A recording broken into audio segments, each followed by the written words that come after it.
go into a solar design here and get to the bottom of one of the most common questions we get. How much is this system going to cost?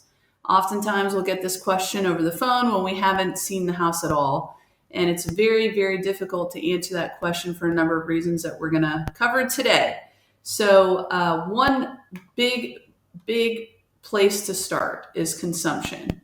So consumption is going to inform your utility bill, is going to inform us and any company you're working with as to how much power you use in a given year. So as you know, we all have different footprint or fingerprint, if you will, and you may use power very differently than your neighbor uses power. So this specific snapshot of how you use power is going to tell us exactly what we're running at and how much your power needs are and how much solar you need to cover or offset those power needs that you have with the utility currently. So in this particular example, this house uses 20,794 kilowatt hours. Think of a kilowatt hour like a gallon of gas. That's a unit of measurement, and that's how the utility charges you. So let's go back over here to a design. And the first thing we're going to look at is a design with trees. Now, you may have, if you are looking into solar, you may have received a quote with lots of numbers, what your monthly payment is. And what we're going to cover here today is exactly why we encourage you to look further into those numbers and make absolute sure a design is presented to you. So here we have a 15.7 kilowatt system, 49 panels. That's going to produce 20,762 kilowatt hours a year. So right at 100% of their power needs, which is fantastic. So we have the roof space available. Now, what we have to look into are things like trees. You can see this specific system or the specific home has lots of trees around it, which are great. We love trees, but they do shade systems. So we came to this number, that amount of panels, considering the shade that all of these trees cast on the system. So you can imagine if we take these trees out, you probably get more production. So we'll take a look at what that looks like in just a minute.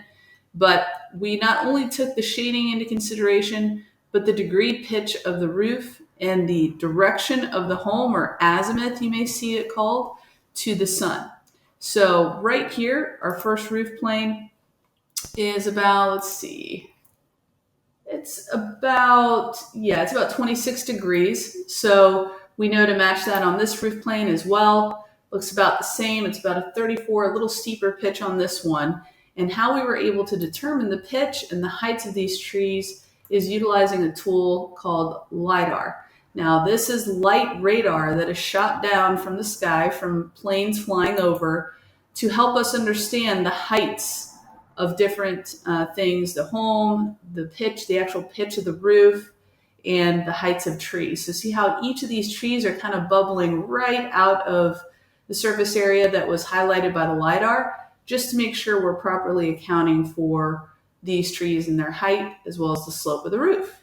So that's really, really important with LiDAR. Another tool that we use in our design is called Irradiance. So Irradiance tells us how efficient that particular roof plane is. So for example, this is almost facing directly south. It's slightly angled to the east, but we can see here if I hover over these different panels over here on the right, you're going to start to see the numbers change. So here we have great solar access, 97%, and TSRF is essentially your efficiency number. So 95%, that's really, really great. It's really cranking in this area. And then if you go a little further down here, you see it's 83%. Why is that? There's a little shade coming off of this pool screen that we built in because it is a tad bit higher than the roof height.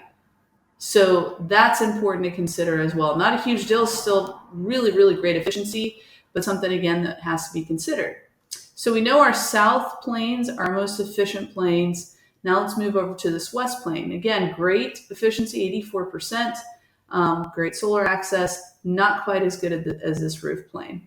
So you can start to see if your home's positioned slightly further east or facing directly south is great. All of these things are factors that weigh into how much a system can produce for you in a given year. Some companies like ours do offer what's called a power production guarantee. Highly, highly recommend and strongly urge you ask about this. What a power production guarantee does is ensures that whatever the company is quoting you, 20,762 kilowatt hours in this case, is something they will back up contractually.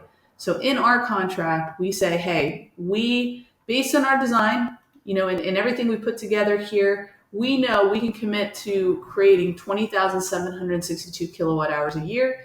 If we fall short or we don't produce that, we will write you a check for the difference that you have to pay the utility. So you can imagine why this is so important to go into a design like this and consider these factors outside of just the numbers. How much is this going to cost me? Because you may like the price, you may move forward, get all this solar on your home, and then realize it's only actually going to cover maybe half of your bill, maybe 50% of your energy needs. So this could not be more important.